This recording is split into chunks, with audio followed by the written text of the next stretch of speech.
Hi నమస్తే ఎలా ఉన్నారు ఈ రోజు మరో వీడియోతో మీ ముందుకు వచ్చేసాను ఒక చిన్న తప్పే తర్వాత పెద్ద తప్పుగా మారుతుంది ఒక మనిషి రౌడీ అవ్వడానికి కానీ ఒక రౌడీ గ్యాంగ్ నడిపే పెద్ద స్థాయికి ఎదగాలంటే దానికి రాజకీయాలు అధికారులు బలమైన బ్యాక్గ్రౌండ్ అవసరం ఇదే కదా నెల్లూరులోని కరడుగట్టిన నేరస్తుడు శ్రీకాంత్ అతని ప్రియురాలు అరుణాలే ఉదాహరణ ఆమె చేసిన హనీ ట్రాప్ పెరల్ మిస్టరీ ఈ రెండిటి వెనుక ఉన్న పొలిటికల్ గేమ్ ఇది సినిమా కాదు నిజ జీవిత కథ కానీ ఈ కథలో ఉన్న ట్విస్టులు టర్న్స్ సినిమా కంటే ఎక్కువ థ్రిల్లింగ్ గా అనిపిస్తాయి మా ఛానల్ ని సబ్స్క్రైబ్ చేసుకోవడం మర్చిపోకండి లైక్ చేయండి షేర్ చేయండి వీడియో పూర్తిగా చూడండి శ్రీకాంత్ ఎవరు నెల్లూరులో మామూలు మధ్యతరగతి కుటుంబంలో జననం చిన్ననాటి నుండి గ్యాంగ్ ఫైట్స్ చిన్న క్రైమ్స్ మొదట్లో చిన్న గొడవలు తర్వాత కత్తులు తుపాకులు పోలీసులు మొదట్లోనే కట్టడి చేయగలిగిన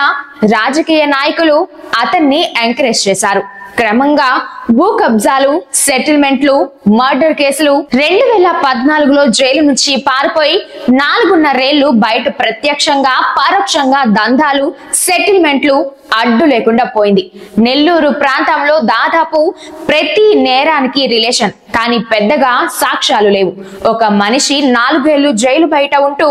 పెద్ద హత్యలు దందాలు చేసినా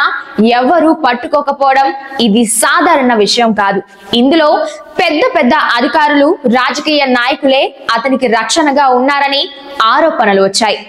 అరుణ ఎంట్రీ ఎలా అరుణ మామూలు అమ్మాయి కాదు చాలా తెలివైనదే స్ట్రాంగ్ లేడీ ఒక ఎస్పీ రికమెండేషన్ తో దిశ యాప్ కౌన్సిలింగ్ కమిటీలో చేరింది దానికి కావాల్సిన ఎటువంటి క్వాలిఫికేషన్ అరుణకు లేదు అయినా ప్రజా ప్రతినిధులు పెద్ద అధికారులు అండగా ఉన్నారు అక్కడే అరుణకు తన సత్తా చూపించే అవకాశం వచ్చింది హనీ ట్రాప్ తనకు అవకాశం ఉన్న మేరకు ప్రలోభ పెట్టి సంబంధాలు పెట్టుకొని తర్వాత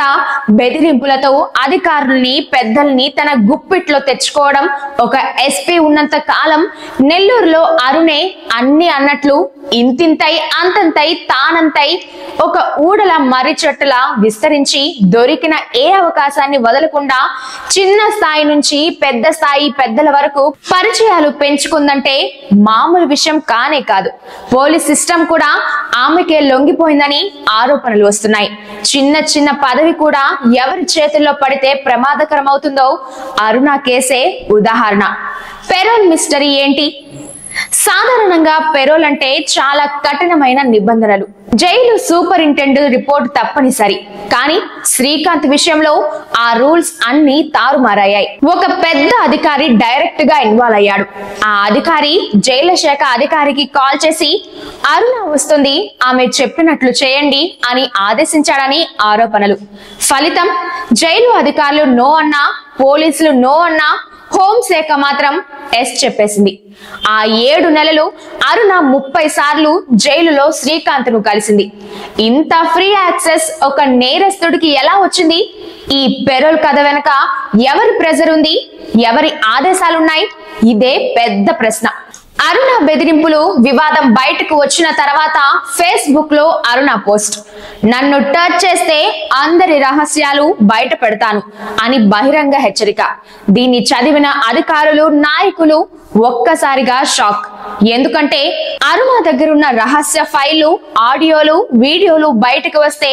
పెద్ద కెరీర్లు ముగిసిపోతాయి అందుకే ఇప్పుడు ఎవ్వరూ నోరు విప్పట్లేదు హనీ ట్రాప్ అండ్ సిస్టమ్ పతనం ఒక చిన్న సర్కిల్ నుంచే అరుణ పెద్ద అధికారులను టార్గెట్ చేసింది హనీ ట్రాప్ అంటే కేవలం లవ్ గేమ్ కాదు ఇది మాఫియాలు వాడే స్ట్రాటజీ అధికారులు రాజకీయ నాయకులు బ్యూరోక్రాట్లు ఇలా చిక్కుకుపోవడంతో సిస్టమ్ మొత్తం బలహీనమైంది దీంతో నేరస్తులు లాభపడ్డారు ప్రజలు ప్రశ్నలు ఒక కరడుగట్టిన నేరస్తుడికి పెరోల్ ఎవరిచ్చారు అసలు ఎందుకు ఇచ్చారు అరుణ వెనుక ఎవరు నిలబడితే ఇంత పవర్ఫుల్ గా మారింది శ్రీకాంత్ ని వాడుకున్న వారు ఇప్పటికీ ఎందుకు మౌనంగా ఉన్నారు 100 గోట్లను తిన్న రాబందు ఒక్క గాలివానకు కూలిపోతుంది అంటారు అదే విధంగా ఇప్పటి వరకు సిస్టమ్ ను తమ చేతుల్లో పెట్టుకున్న ఈ గ్యాంగ్ ఒక పెరోల్ వాదంతో బయటపడిపోయింది ఇప్పుడు మిగిలింది ఒక్కటే అరుణ నోరు విప్పడం ఆమె చెబితే పెద్ద పెద్ద పేర్లు బయటపడతాయి. కానీ ఆమె చెబుతుందా? ఈ పెద్ద మనుషుల ముసుగు వెనుక వారు చెప్పనిస్తారా? అంత సైలెన్స్ లోనే జరిగిపోతుందా? సమాధానం రాబోయే రోజుల్లోనే తెలుస్తుంది. ఒక విషయం మాత్రం ఖాయం, ప్రజలు తెలుసుకోవాలి. సిస్టమ్ ఇటువంటి హనీ ట్రాప్ గ్యాంగ్ల వల్ల, అధికార దుర్వినియోగం వల్ల నాశనం అవుతుందని గ్రహించాలి. మీ అభిప్రాయాలను కామెంట్ చేసి చెప్పండి. వీడియోను అందరికీ చేరేలాగా లైక్ చేయండి, షేర్ చేయండి. మీ అంకిత, రవి రిపోర్ట్స్.